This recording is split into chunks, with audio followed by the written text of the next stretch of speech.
Home for Greater West Bloomfield News, Civic Center TV and 89.3 WBLD Orchard Lake, West Bloomfield, Kego Harbor, Sylvan Lake, 89.3 Lakes FM.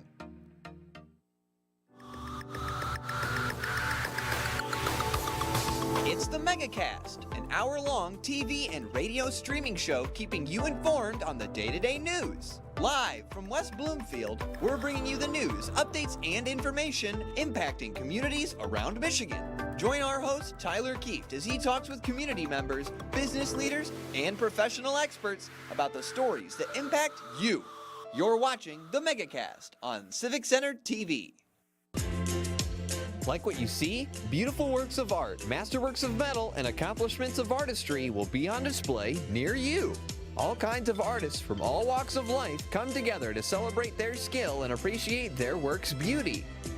Hot Works presents the 2023 Orchard Lake Fine Art Show. Stop by July 29th and 30th between 2 and 10 p.m. between Powers and Daly off of Orchard Lake Road.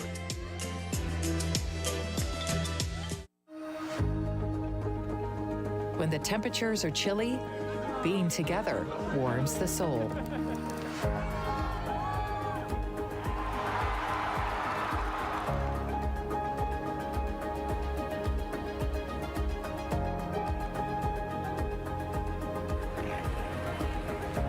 Keep the winter fun going.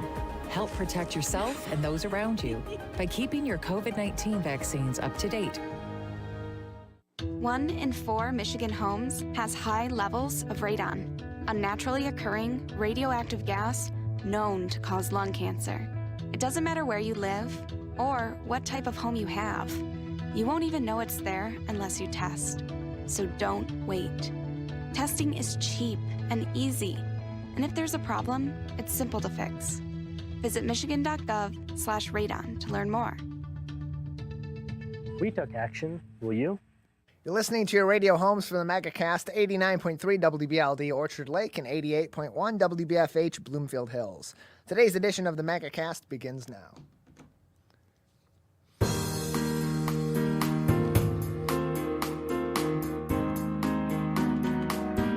Welcome to the Megacast, our live daily TV, radio, and streaming show talking about all things Michigan. I'm Tyler Kieft. Today we'll be talking to a number of people about topics of interest and importance to Michiganders just like you. Let's begin with what's making headlines today on CivicCenterTV.com's local news page. Our top story comes from Christina Hall at the Detroit Free Press. As dashboards across the country for COVID-19 continue to either slowly trickle toward shutdown or have been shut down, the state of Michigan is tracking yet another public health concern, violence.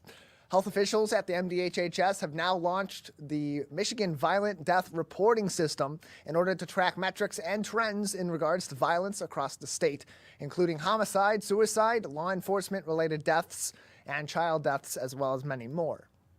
Much like the COVID-19 trackers, these will not include any personal information of victims, suspects, perpetrators, or others whose personal info might be involved in these cases. That's names, that's location, that's names, that's specific locations, dates and times, that's these individuals' dates of birth, and so on. None of that will be tracked in this or available through this tracker. The data will be collected from death certificates and other records, medical examiners, and law enforcement, and will be updated on an annual basis, with the goal being a full update of the system by the end of each year, usually in December. And this is something that's become a growing concern in the state of Michigan over the COVID-19 pandemic, as the state did see a rise in violent crime related numbers, certainly in the number of violent deaths, and because of that, have been working on launching this dashboard in order for communities to be able to keep track of the trends, see where violent crime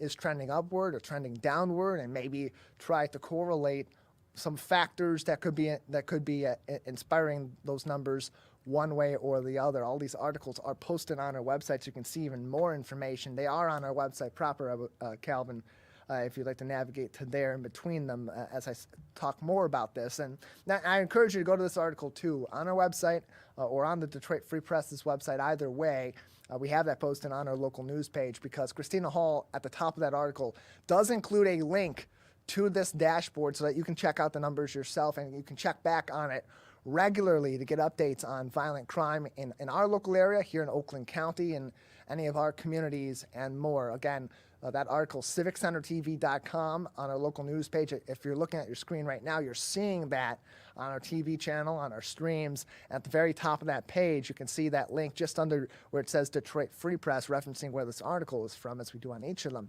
There is a hyperlink to Michigan Violent Death Reporting System dashboard, and thank you, Calvin, for highlighting that. You'll click on that link, it'll take you to that dashboard, and you can explore this for yourself. Really good stuff they're doing at the MDHHS to help our local communities track violent crime, track violent deaths, and see where those trends are going. And if you click through to that, this is where it is. Calvin has it up on our screen now. There you go. And again, if you're listening on the radio side, civiccentertv.com/megacast, you'll see this in the afternoon when we post our full episodes today. That is the Michigan Violent Death Reporting System. And you'll see all this different information there: data collection, demographics, substance use, how is that involved in violent deaths, even weapon types. And you'll see graphs, you'll see hard metrics, you'll be able to sort through them. It's very interactive, much like we saw with those COVID-19 dashboards locally and at the state and federal level. Those are also linked on our website, on our local news page at the top of the page under our CDC, Michigan, State of Michigan, and Oakland County labels on our local news page. Also making headlines today from Maisha Johnson at the Detroit News. Tradition returned to normal once again this year, 2 years in a row. It's good to see and good to hear in Detroit, as the St. Patrick's Day Parade happened over the weekend in Corktown, a tradition that has nearly spanned 70 years, 65. This was the 65th annual St. Patrick's Day Parade in Corktown. This all kicks off the holiday week with St. Patty's Day falling this year on Friday of this week. The theme of this particular event was, quote, Irish Strong Together in Detroit, end quote, celebrating the Detroit area Irish community and bringing the community back together once again. That's something we're seeing as we continue to heal from the wounds of COVID-19 in our communities. We're seeing those traditions come back, even right here in our local community in the greater West Bloomfield area, where we originate our broadcast through our flagship Civic Center TV. We're bringing back a tradition in person for the first time in 3 years. Tonight, it was just about 3 years ago this week that we had the last in-person Greater West Bloomfield State of the Communities, bringing the Township of West Bloomfield and the Tri-Cities of Keagle Harbor, Orchard Lake Village, and the City of Sylvan Lake, as well as the West Bloomfield School District this year, together for a Q&A session with Dave Scott at the new West Bloomfield Middle School. I'm hearing that in the background in my ear, Calvin. If you could stop that, please. We don't need the promo. Thank you very much. That's coming on tonight, 7 o'clock at the West Bloomfield Middle School. That is on Orchard Lake Road, just south of Walnut Lake and just north of Maple Road. You'll be able to join us in person, 7 o'clock, or on our stream at civiccentertv.com. And find us as well. We'll be on Comcast Channel 15 and under the Public Access Education and Government Channels Guide on AT&T Channel 99 for that event tonight. Hear from leaders of the 4 communities in the greater West Bloomfield area, as well as the West Bloomfield School District. More information on their current bond and how that all came together to get them the new West Bloomfield Middle School and the progress they've had there in their first year in the new facility, as well as their new bond issue that's going up for vote in May. We'll hear from Dr. Danya Bazzi, the superintendent of the West Bloomfield School District tonight, as she'll have an individual conversation with Dave. We'll kind of take a break from the 4 communities, talk with Dr. Bazzi, then go back to them. Again, 7 o'clock tonight, but this all ties back to that St. Patrick's Day Parade. It's bringing the communities back together and some of these traditions really being back in person for a consecutive year. It's something that we haven't seen for a long time, where we had a lot of back and forth from having to be much more cautious about being together to being able to be back out in our community. So good news there in the city of Detroit, and good news here in our local area. State of the Communities tonight, 7 o'clock. Finally, making headlines today on CivicCenterTV.com's local news page from MLive's Kyle Austin. For the 25th consecutive season, Tom Izzo has led a group of college basketball players at Michigan State University to the big dance. The Spartans had their name called as a 7 seed in last night's NCAA tournament selection show special, with their first game scheduled for this week against their future Big Ten foes out of the University of Southern California, the 10 seed. They'll play their games just a few hours away from here in Columbus, so nice and close for the Spartan faithful to go and see the boys in green and white in Ohio. Now look, the men on the hardwood do the heavy lifting, but I mentioned Tom Izzo at the top of this because it's not just simply qualifying for the tournament. In this case, it is a record breaker, as Izzo surpassed legendary Duke basketball coach Mike Krzyzewski solely atop the record of the most consecutive tournament bids for a head coach in the history of the tradition that is the NCAA tournament in Division I. Now, of course, Mike Krzyzewski had retired following last season after several years, after a long and illustrious career over decades at Duke University, and of course being replaced by John Shire, and Duke again making the tournament. So theoretically, this would have been 25 straight also for Mike Krzyzewski had he continued his career, but nonetheless, a huge accomplishment for Tom Izzo as his team goes in as a 10 seed. And they've had some success in the past, as a 7 seed. They've had some success in the past going into the tournament as a 7 seed and being able to run the table pretty far into the tournament. In this case, they will open the tournament against number 10 USC, and if that happens, they'll either go up against the 2 seed in Marquette or the 15 seed in Vermont. So look, it's not the greatest placement for the Spartans.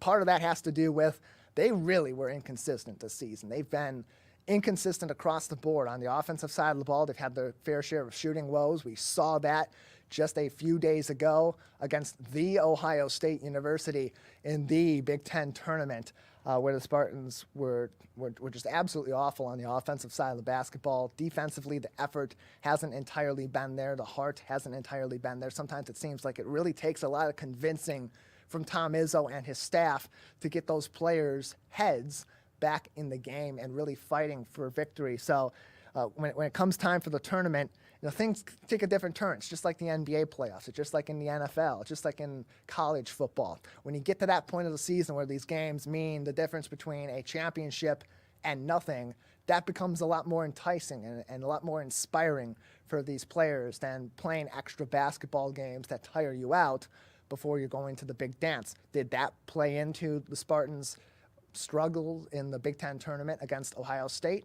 Potentially. Could it be a problem for them in the NCAA tournament? Absolutely, even against a 10 seed like Ohio State. And certainly as you move on in the tournament to go up against a team like Marquette, the 2 seed, or even Vermont, a 15 seed here in the East region where the Spartans will be playing. So it's going to be a tough tournament for MSU, but they're in the tournament. They got a chance, and never count Tom Izzo out in March. January, February, Izzo.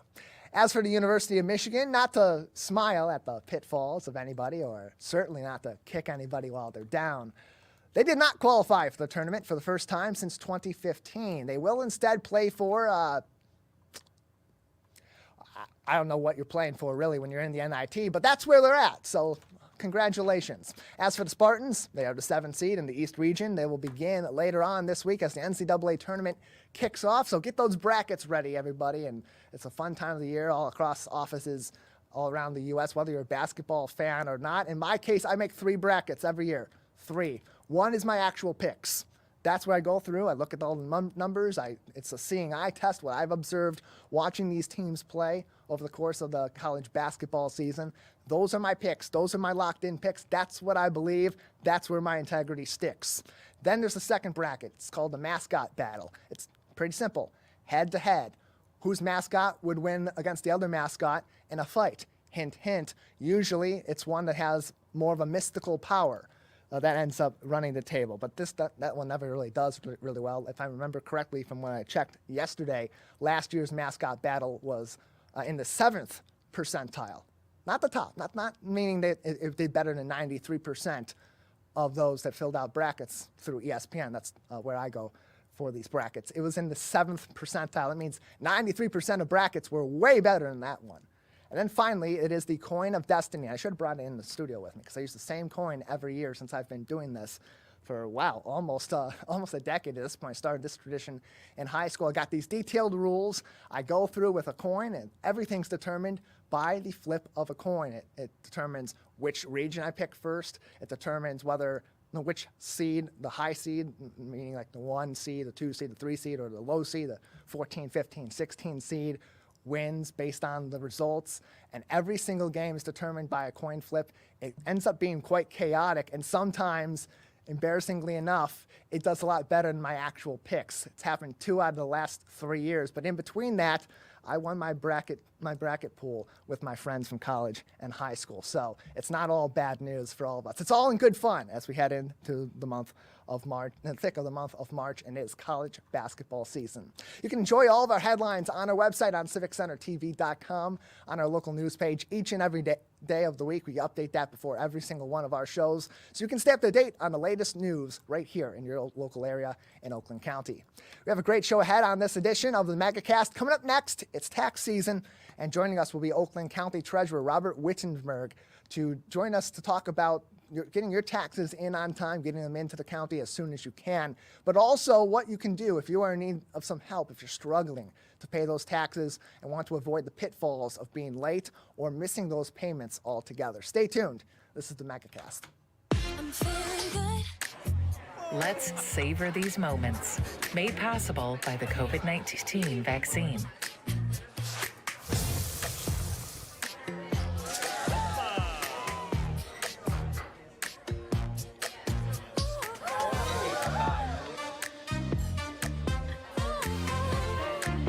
Keep the dining out going by keeping yourself protected and your COVID-19 vaccines up to date. My Michigan TV is streaming everywhere on Apple TV, Roku, Fire TV, and more smart TV apps. My Michigan TV is on your phone too. Take us with you wherever you go. Just search for My Michigan TV on your favorite app store or visit mymitv.com. All Michigan, streaming everywhere. My Michigan TV. Wondering what to say to someone who's been sexually assaulted or abused? I believe you. I'm so sorry this happened. It's not your fault. Confidential and anonymous help is available at the Michigan Sexual Assault Hotline. Connect with us 24/7. Call 855-VOICES-4 or text 1-866-238-1454 for help. Learn more at michigan.gov/voices4.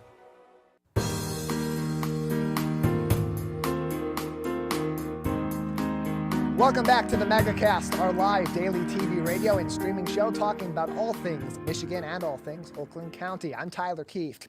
Learn more about our program and stay up to date with us on demand on civiccentertv.com/Megacast, where you'll find information on all of our partnering stations across the state, including our co-flagship at My Michigan TV. And of course, find more information on all of our partnering stations and our shows on demand as well. It is tax season here in Oakland County. It's time to get your taxes in to the county office, or at least reach out to the county if you're in need of some assistance. Joining us to talk about that is Oakland County Treasurer Robert Wittenberg. Treasurer, thanks for being with us today.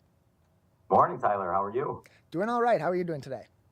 I'm doing well. Thank you. Thanks for having me. And we're talking specifically about property taxes. Right. So income taxes, those are due. Your returns in April. That is separate from what we'll be discussing. So just to let people know. And so at the county-wide level, much like at the municipal level, you're collecting property taxes, and that goes towards all the different programs through Oakland County that support our local area, support our local communities too. And so how is that coordinated overall with the municipalities and from the county down to individual households? So in our office, we're in charge of collecting delinquent taxes. So ultimately, you pay your local taxes to like West Bloomfield or whatever community you live in. You pay your current year taxes.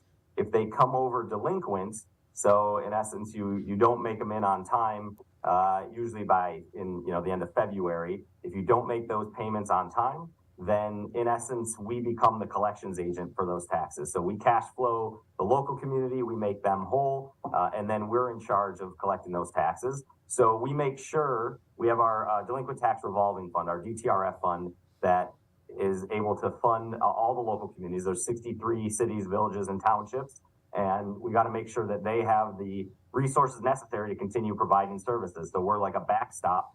And then based on state statute, we are then required to collect those delinquent taxes. And so that's why this month, March 31st, is the tax deadline. So for those people that owe 2020 or prior year taxes, March 31st is the deadline for them to pay or for them to reach out to our office to prevent foreclosure. So that's why we're doing kind of a robust outreach to the community to tell people that we are here to help and that we want to help them to prevent foreclosure, because foreclosure impacts the entire community, not just the people that could possibly be foreclosed, but their neighbors and the community. And so we're doing a lot of work to just remind people, please call us. We are here to help. The number one thing that if you forget everything we talk about today, number one is that we are here to help in the treasurer's office. And just how common of an issue is this in Oakland County? Because when people think about Oakland County, they're not often thinking about people having a whole lot of struggle, generally speaking, with paying their taxes and paying their other bills. But like in many other communities, these are issues that can span from people of all walks of life. That's right. And we are fortunate to be a pretty great county, right? And for the most part, people are thriving in our communities, but there are some people that have their challenges, and especially when we're talking about after the lingering effects of COVID. And so one of the things we've been talking about that we're really trying to remind people of or make people aware of is there are programs that the state administers. So it's federal funding that came from, COVID relief dollars that the state is running. So MISHDA, the Housing and Development Authority, has two programs that I want to make sure people are aware of. One of them is called MIHAF. It's MI for Michigan, HAF. So the Michigan Homeowners Assistance Fund, and the state will offer a grant. So it's a grant to pay back delinquent taxes, mortgage, condo fees, utility bills, up to $25,000 per household. And they'll do for 2019 moving forward. So 2019, 2020, 2021, and even 2022 tax years, utilities. And so this is a program that we're really trying to make sure people are aware of. There's also a program called My Hope, which is to help people. So MIHOPE, and people can look that up as well. And that's for upgrades to your heating and cooling, roof repairs, windows, those kind of things. And so those are programs that we've really been trying to make sure people are aware of. And then if they do owe those taxes to us, then we want to work with them. We want to get them on a repayment agreement to get them caught up, to save them on those fees and interest rate that the state mandates. But so there are a lot of people that are impacted in our community. Overall, I would say about 96% of people never interact with our office. Again, they only come over to us if they are delinquent. So it's about 4% we work with. And then it's an even smaller percentage when we're talking about the foreclosure, because it's a 3-year process. So if you miss your taxes the first year, you're late, then it comes over to us. And then there's another couple years that we're sending letters, we're reaching out, we're trying to work with you to prevent foreclosure. So foreclosure is like the last case scenario. And again, it's almost it's about a 3-year process. So the amount of people that are subject to foreclosure, that percentage is really, really small here in Oakland County. Oakgov.com/treasurer is the website to go for more information on delinquent taxes, as well as property tax information for Oakland County. And you can even pay your property taxes now throughout the month of March and beyond on their website. Again, oakgov.com/treasurer. You can request a statement as well by phone call, 248-858-0611, 248-858-0611. Joining us on the Megacast is Oakland County Treasurer Robert Wittenberg as we talk about tax season and collecting these back property taxes here in Oakland County. And for a lot of people that are in these sort of situations, it's a tough spot for them to be in, and it's a tough. I would imagine it's very tough to swallow your pride and go to the county and say, hey, I'm having trouble paying these taxes. There's a reason why I haven't paid my taxes in a couple of years, or God forbid in a few years, and I'm coming close to facing foreclosure because, and I would imagine too, in a lot of these cases, they're worried, I'm going to get in trouble, they're going to report me to the IRS, I'm going to have so many different issues, and it just compounds that anxiety. So how does your office work with these individuals, with these families, with these households to ease some of those pressures they may be feeling and take them through these different steps that they have in place to protect them and ultimately to protect these municipalities also who are owed those taxes? And that's a great point, right? That there are people that are they're prideful or they're scared, but we always tell people we are here to help, right? We will work with you with compassion.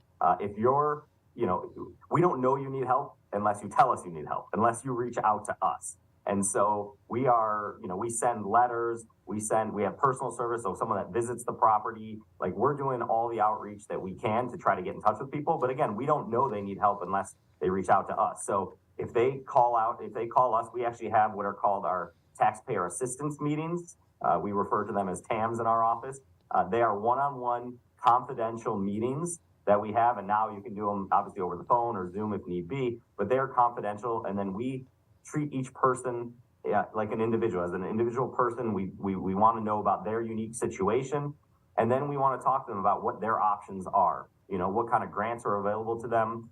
Within our office, we have a financial coach who will work with you as well, and so we want to work with anyone, right? We want to work with everyone. We do not want to foreclose on anybody, and so we are really great about, we have a team here that does these. And as you can imagine, right, this is our busiest time of the year in March. And that's why we're out here really pushing people to reach out to our office. But we are here to help. That's the number one thing. We are not going to judge you. We have seen all different kinds of situations, and we know there's people that have challenges. So we want to work with you. I think that's the bottom line, is we want to work with you. We are here to help you, but we don't know you need that help unless you reach out to us. And this can be the difference between you staying in your home or having your home foreclosed on and having more of those compounding problems while still owing the county for these property taxes as well. And so these are really important programs that you can access through Oakland County, oakgov.com/treasurer for more information. And you took us through some of that process of that initial meeting, that TAM meeting, as you said, with these individuals to go through what their situation may be and get their questions answered. And in general, when you're talking about these programs that are in place and these supports that are in place for Oakland County, about how long does it take for these individuals to go through one of these programs and ultimately get back to even with their municipality and with the county on collection? So the TAM I'm talking about is specifically within our office. We have a team here that will have these one-on-one conversations, and we want to try to get people on a repayment agreement to get them caught up, right? Like I was saying earlier, there's interest, there's fees, there are things that are mandated by the state that we have no control over. So the sooner you get paid off, the more it saves you in the long run. So we try to, work with them on getting them into a payment agreement. And then also those programs I was talking about, specifically that MyHAF program, the Michigan Homeowners Assistance Fund, that we've seen actually over 400 residents here in Oakland County with, last I checked, it was over $3.5 million that the state has paid towards delinquent taxes for Oakland County residents. So that program, they've kind of expedited the process a little bit. It took some months when it first got started last year. This year, people are applying and they're getting approved within about 3 to 4 weeks, which is a pretty efficient program. So people have to show that they had some kind of COVID impact. They're pretty lenient on that, though. So if you can show any kind of loss of income, increased expenses, health-related issues because of COVID, then you can qualify. There's also income tests as well, but we want to make sure that people apply just to see if they are qualified. And like I said, we've had over 400 and something Oakland County residents who have been approved for this program, and it's a lot of money, and it's been saving a lot of people. You can find more information and book your own taxpayer assistance meeting if you're in need of some of these services at oakgov.com/treasurer, oakgov.com/treasurer. You can call them as well, 248-858-0611. Again, the phone number 248-858-0611, or send them an email, treasurer@oakgov.com. These are open to anybody here in Oakland County that may be owing property taxes from dating as far back as 2020, as you reach that 3-year limit where you become up for potentially foreclosure. So if you're in that situation right now, you've got until March 31st, and you can reach out, and Oakland County wants to hear from you. And Robert, we have a few more minutes with you before we'll need to go. Robert Wittenberg is the Oakland County Treasurer with us on the Megacast today to talk about this issue. Anything else that we should know about this process, or what people should be considering as they're going into this process to make it as easy to communicate with Oakland County about what they need and about the situation that they're in, so they can resolve this with your office? Absolutely, and again, that's why we're really getting out here. It's a full court press, letting people know that we're here to help. So we're doing newspaper ads, we'll be on TV, making the rounds to let people know that we are here to help. Again, it boils down to us. If we don't know you need help, then we can't help you. So we are doing our best to reach out to you. We just need you to reciprocate, call us. Again, we are compassionate within our office. We want to work with you. Call us, email us, come to our office here in Pontiac. Just please, we want to work with you. So it's an easy process to at least make that initial call. We'll work with you one-on-one. We'll try to address your unique situation, but we're here to help. And just before we let you go, Treasurer, thinking about this from the perspective of those that may be going through this, if they are able to communicate and get this process going and ultimately get to the other side where they have broken even, in some situations they may be in a space in their life where even after they get back on track with their taxes, they may still struggle. Are there programs that are in place for them at that point to help them continue to pay their taxes and not get behind again? So there are some, not from our office specifically, okay. But we tell people to call 211, which is the United Way. They can kind of put you in touch with some programs that are out there. Within our office, we have our Financial Empowerment Center. So we have a financial coach, which I think would be helpful. So the goal is to get you caught up, but then it's also to kind of evaluate your budget and kind of look at, as the money comes in and your expenses, and try to get you in a position where you can continue to thrive within our community, and not have delinquent taxes, right? Because as soon as you go delinquent, unfortunately, like I said, there are those state mandated fees and interest that is added, and we want to prevent that from happening. We want to try to save people money. We're very fiscally responsible within our office. We want to show people that way as well, for their own personal budget. Oakgov.com/treasurer is the website for more information, and you can also call the Oakland County Treasurer's Office at 248-858-0611 for more information. Treasurer, thank you so much for being with us today.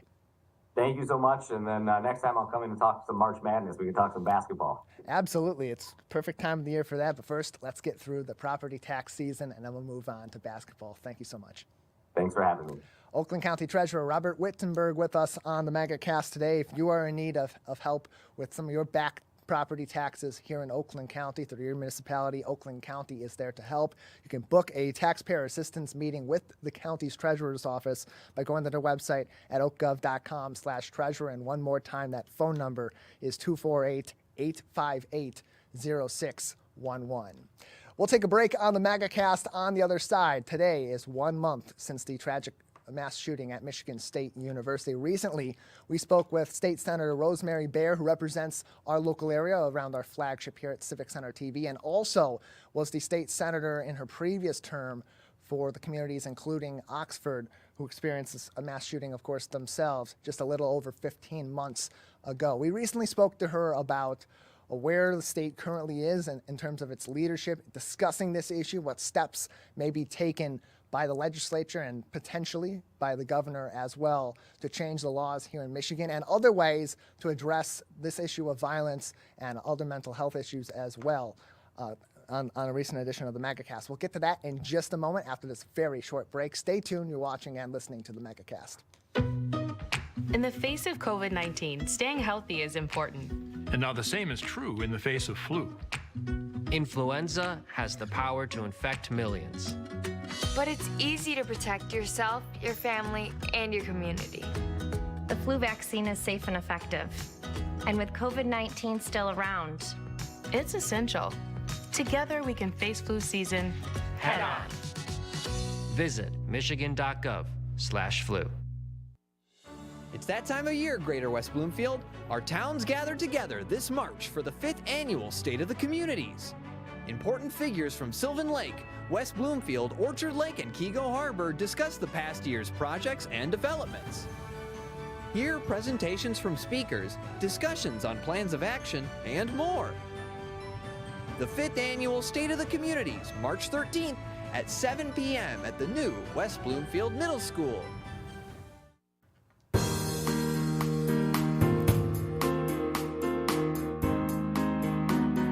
Show talking about all things Michigan. I'm Tyler Kieft. Stay up to date with us on our website on civiccentertv.com/Megacast. Information about all of our partnering stations across Oakland County and throughout the state of Michigan, and find all of our full shows and each individual segment on demand.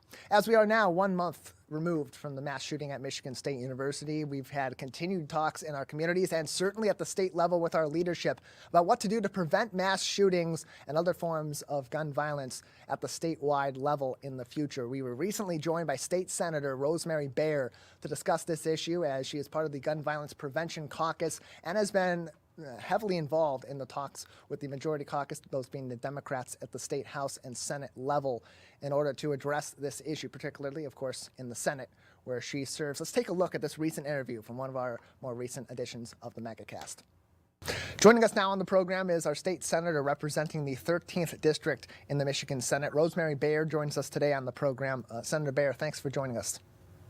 Thank you for having me. I appreciate that. Yeah, glad to have you on with us, as tonight will be 3 weeks since the mass shooting at Michigan State University, in which 3 students were killed and 5 additional students were hospitalized, 2 of which remain in Sparrow Hospital System at this time, after good news on Friday that 2 additional students out of the 5 had been discharged from Sparrow.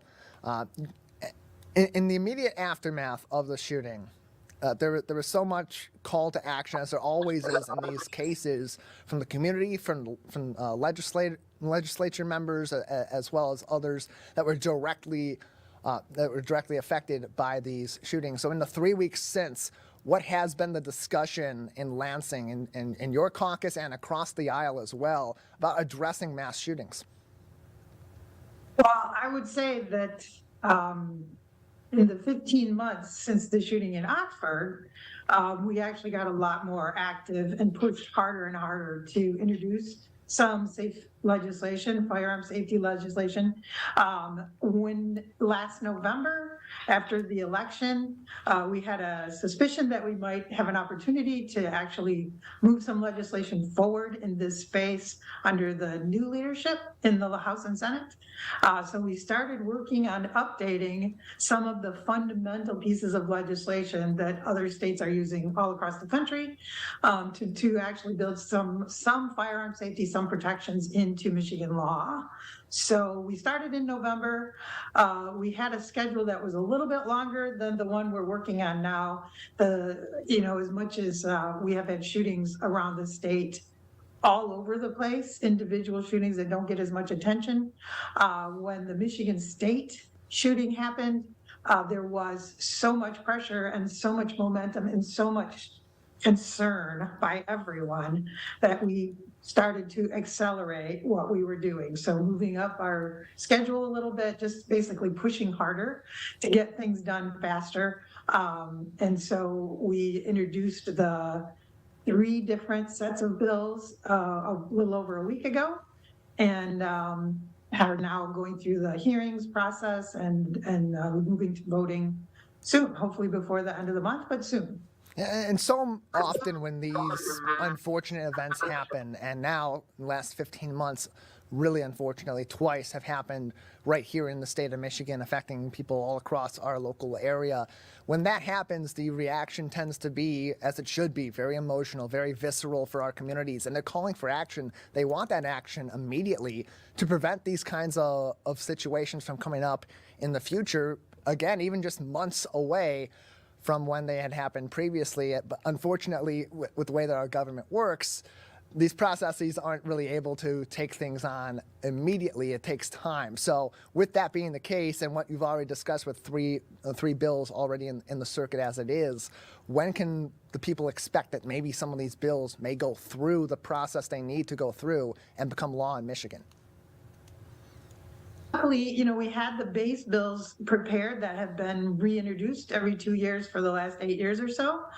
We took those starting in November and started a whole new round of input from stakeholders, getting people involved from the national groups, the national firearm safety groups like Giffords and Brady's and those folks, every town. We started working with our local organizations, the sheriffs, the police chiefs, the state police, the attorney general's office, all the different stakeholders that are involved in this kind of work, and getting their input now to update those bills. So we started in November. Like I said, we were planning to hopefully get them to a vote maybe the end of April. So after Michigan State happened, we just started pushing really hard on those reviewers, those groups that we were getting input from, to make sure that we are doing all the right things, and pushed the date forward as much as possible. So maybe we will be able to do this by the end of March. That's our current goal, where we are in the process. We introduced the bills. We've had hearings. We've had one hearing in the Senate, one hearing in the House of Representatives, and then we anticipate one more hearing this week in each of those two houses. And at that point, we feel like we should have all the feedback that we need. We should have the final inputs from different organizations and ready to actually take those bills to the House and Senate floor to vote on. So our hope is before the end of March, but we can never commit because we don't know. And then the last step is the governor will take the bills that pass both the House and Senate, and we're feeling confident. I mean, we're not going to get overconfident, but we're feeling confident that we'll be able to pass them now.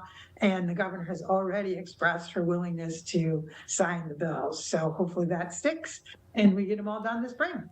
We're joined by Senator Rosemary Bayer on today's edition of the Megacast, a Michigan State Senator from the 13th District, joining us on the program. And Senator Bayer, with addressing mass shootings, typically it tends to be those in the Democratic caucus that are more eager to address the issue from the standpoint of gun violence and gun safety legislation. But how much bipartisan support has there been in this effort, if any, as your caucus and others have brought forth legislation to the Senate as well as to the House? I think it's building. I will say that there are a couple of Republicans who have said they're joining our firearm safety caucus, which is a group of legislators from both the House and the Senate coming together, working on this. So we'll have some Republican representation there. Hopefully more will come along as they understand better what we're actually doing, the bills that we are proposing. We are very carefully taking input from different gun groups. We're looking at making sure that we're protecting our hunters, the things that happen in Michigan, right? We're getting at violence that is outside of the normal things that happen here if you're a hunter. So when we ask people, do you think we should have a universal background check? So instead of just doing a background check for handguns, the first set of bills will check on long guns as well, which makes sense. Why would you not do that? And over 90% of the people in Michigan, and that includes Republicans and gun owners, have agreed that is something that we should do. So that's the first set of bills. The second set is what you would call child access protection.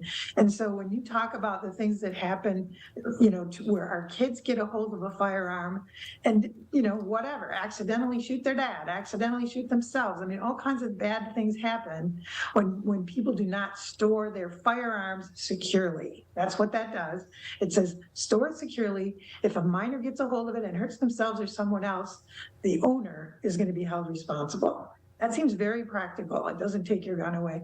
And the third one, while we talk a lot about mass shootings, and this does have an impact, the main efficacy of the extreme risk protection orders, otherwise known as red flag bills, is really about suicide more than anything else. And states that have these set of bills enacted, there's about 20 states around the country that do this now, they are seeing a notable reduction in suicide up to 17%. And when you consider that most firearm deaths are suicide, almost 2/3 are suicide, and most people who attempt suicide with a gun are successful, whereas most other methods fail, this is the number one impact to have on firearm death in our country. So with these three sets of bills, we're reaching out for the child access issue, right? The thing that happens when kids get a hold of guns. This would have made a difference in Oxford. On the red flag issue, which likely would have made a difference in Michigan State, as far as we can tell from the outside. I will say we have not that close to it, but it's really designed mostly for suicide prevention and makes a big difference. So we know that, and all three of these poll well in Michigan, all three of them poll over 80%, including Republicans, including gun owners. So we know we're doing the right thing here with these three sets of gun safety bills. Senator Rosemary Baird joins us from Michigan's 13th District on today's edition of the Megacast. Senator Baird, as we talk about the issue of gun violence, as we talk about the issue of mass shootings, the argument from across the aisle tends to be it's not just a gun issue, it's also a mental health issue. And it's a very valid point, too. We look at the Oxford High School shooting. This was a teenager that was clearly in a lot of distress, that was not properly being addressed. And same thing in the case of Michigan State. This 43-year-old man, his father had reported that he was in quite a state of distress since the death of his mother. So in terms of legislative response in that regard, what is being done to address mental health at the statewide level that can also play a key factor in a lot of these acts of violence, whether they are mass shootings or individual acts of violence too? And that is literally what the extreme risk protection orders, why they're so effective, is it gives the family member an opportunity to do something when they know that this person they care about could be at risk of hurting themselves or someone else. So it does directly go to that issue. Now, that being said, one of the things that we're still lacking in Michigan is the opportunity, the money, the time to rebuild a mental health system that was taken apart some decades ago in our state. So we have started investing in that. In this current governor's term, and with Governor Whitmer, last year alone, we invested $380 million in building a new state mental health hospital. We are putting hundreds of millions of dollars into local mental health community agencies. In Oakland County, we have the Common Ground, we have Easter Seals, we have the Community Mental Health Network. Other counties have similar situations, so we're funding those groups as much as possible. We're putting hundreds of millions of dollars into schools to provide mental health supports for students as well as staff. And then the other piece that is really critical right now for all of us is on those first responders who really take a lot of the stress and strain of managing our environment these days, making sure that they have access to mental health. So we are building up this new system that we just haven't had for a long time. I think we all recognize that it's a real sore spot for us here in Michigan, and we're doing the right thing to invest there. And another argument that does come up, and it's another very valid point, is we can put all these laws in place that make it tougher for people that should not have guns to get access to guns, and make it that much tougher for those in that case, for those people that shouldn't have guns to commit these acts of violence. But ultimately, criminals that want to commit acts of violence with guns, people that want to do something as horrific as what happened at Oxford or at Michigan State, they still have some avenues beyond the law to make that happen. So in your consultation, because this is such a multi-departmental effort in the wake of mass shootings and to prevent mass shootings, whether it be from the federal level, from the FBI and the ATF, to locally, as you mentioned earlier, Oakland County Sheriff's Office and the state police. Has there been discussion, too, about expanding the tools that are in place for our state police, for our local law enforcement also, to work on getting some of these illegal guns that may be out there in our communities off the streets too, which can also play factors in these individual acts of gun violence as well? Yeah. So there are some programs in place that are been kind of revved back up, the buyback programs. We have also one of the things that has the most impact on the violence overall in the community, in particular the gun violence, has to do with intervention and prevention programs. So one of the things that the governor has proposed for her new budget this year, and that we actually just voted to pull the funding forward so we can start now instead of next year, is a public health office of violence intervention, so that we can focus focus. We've been able to do some pilots across the state over the last few years, and it really makes a big difference in places that we've tried it. Everything from in my district, where we had 3 kind of suburban communities working together, to more urban environments like Grand Rapids and other places where we've been trying these intervention strategies, and they have an effect that is just tremendous, and generally fairly quickly too, to be able to actually see the impact. So we're working on both fronts, trying to look at our community structure as a whole and how do we do those things, and then working, again, with the national organizations to stay on top of any interventions that help with. So we have some proposed legislation, for example, that make it illegal to have ghost guns, where people will print firearms and they have guns without serial numbers, so there's no way to track them. Just having universal background checks gives us the opportunity to actually track firearms when they come in. I mean, usually then often they start legal and they end up illegal, but it makes it easier to find them and take care of that if we're actually tracking all of them, not just a certain kind. So there's a lot of different avenues that we're working on for this issue, because we know it's a big one and it spans all kinds of situations. It's a complicated issue, and it's going to take a lot of efforts in a number of different areas in order to maybe not necessarily resolve the issue of gun violence and mass shootings here in Michigan and across the U.S., but at least take some of those numbers down and prevent some, if not all, of these situations from happening. Joining us on the program today is Senator Rosemary Bayer from Michigan's 13th District in the state Senate. In the wake of the shooting at Michigan State University just a little over a week later, you participated in a town hall right here in West Bloomfield, where we originate our program, with State Representative Noah Arbit and U.S. Representative Haley Stevens on the issue of gun violence and other issues affecting our state and our nation as well. And these discussions continue in the wake of this mass shooting, and certainly in the wake just a little over a year ago of the shooting at Oxford High School, where at that time in your previous term you were their state senator in that district as well. What is the pulse of the community in the area you represent now and in the areas you've represented previously in very recent history on this issue, and what they really want to see happen at the state level and beyond to tragedies like what happened locally here in Oxford and even more recently at Michigan State? Yeah. Well, I'll tell you, during the last year when we ran for office, right, we all ran for re-election, and my team and I, we knocked on 40,000 doors. And what we do when we go visit people, because we do it all the time, we don't just do it for election, we knock on the door and we say hi and we ask them what's important.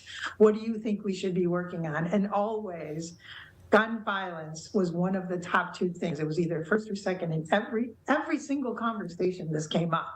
So we know people are demanding us to do something about this. It's just so long overdue. And, when I talk to my people in Oxford, when I talk to, all my friends, I lived up there for a long time. So most of my friends, many of my friends are up there, and I still get involved in the community. They too, as much as, I lived in North Oakland, I grew up in North Macomb, everybody hunts, everybody has firearms. It's a thing in Michigan, right? We have a lot of hunting, and that's normal. All of them want us to do something about this. None of them want this to continue to have our kids be afraid at school. So, it's time. We're overdue at fixing this, and the people of Michigan are telling us to do our job. So here we go. We're trying to do our job now. And you've had continued consultation, as you said, with those in Oxford directly affected by that shooting, with those locally that were affected by the shooting at Michigan State University in East Lansing just 3 weeks ago, the evening of Monday, February 13th. Just after 8 o'clock at 8:18 when that shooting began. And recently even you've had some discussions with representatives from March for Our Lives, which of course was formed in the wake of the shooting at Marjorie Stoneman Douglas High School in Parkland, Florida. What's being done from the statewide level too to address what the needs are for the victims of these shootings, those that have been traumatized by experiencing a mass shooting, experiencing multiple mass shootings, as we've heard many stories of from the Michigan State shooting just recently, what's being done from the state of Michigan's point of view to support the victims of these crimes? Yeah.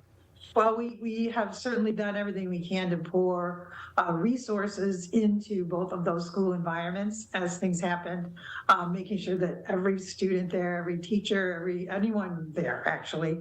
In Oxford, we still have extra supports. We've got funding through the federal government for a resilience center there. We poured in mental health supports, therapy dogs that are still there. Same thing with Michigan State, all the supporting structure to help the students and the people who work there and the people who live there get through the trauma of this. It doesn't just go away. It tends to stay. I am a victim myself, a survivor, I should say myself, of gun violence, and recognize that the trauma of it actually never leaves you. It's just about how do you cope, where do you put that, and how do you carry on and move forward. And so for us, supporting that as much as we can, making sure that the schools get the resources they need. Each one of our schools around the state now gets a safety budget where they get to decide what's the right thing for their school. A lot of schools often are opting for things like gunpowder sniffing dogs and things like that, not necessarily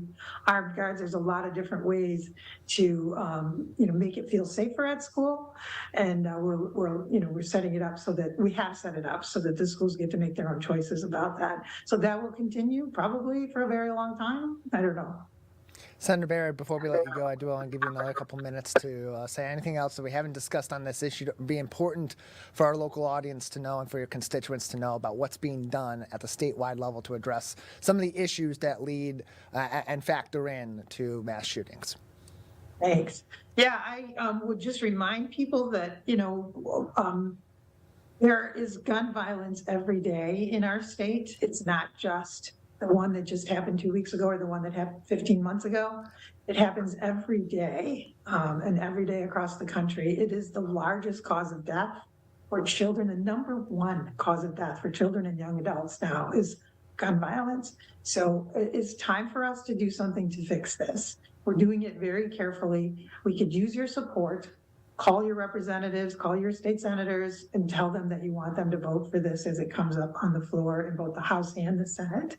We could use your help on that. We will continue to go forward. If you know people who are at risk for themselves or others, you will have more options to get them help. As it is now, though, call the mental health hotline. It is 411. That's all you have to do. And you will get help for them. They can get help for themselves. So just wanted to leave you with that message at the end too. There's always something we can do to help. The best way to keep the pulse of the community with your representatives, both in the state House and the state Senate and federally at the federal level as well, is to call your local representatives. You can call Senator Baer's office at 517-373-2417, 517-373-2417 for more information and to discuss with her staff what you'd like to see done right here in Michigan for Oakland County. Senator Baer, thank you so much for joining us today. Thank you for having me. It was a great conversation. Always great to have Senator Baer on the program and all of our representatives across the aisle and across different levels of government, state, federally, and locally to talk about what they are doing to address some of these issues in our community. If you're just tuning in, you can see that full interview we had previously on the Megacast with Senator Rosemary Baer on our website, civiccentertv.com/Megacast. As we wrap up today's edition of the show, I encourage you to go to that page to find more information on all of our partnering stations and more of our segments and full episodes of the Megacast each and every day. Today's episode and content will be posted about 1 o'clock this afternoon. Also encourage you to stay with us all throughout today and into the evening tonight. 7 o'clock, the State of the Community is here in the greater West Bloomfield area. Civic Center TV, civiccentertv.com, and live in person at West Bloomfield Middle School on Orchard Lake Road. That's it for today's edition of the show. Until next time, take care of each other, and we'll see you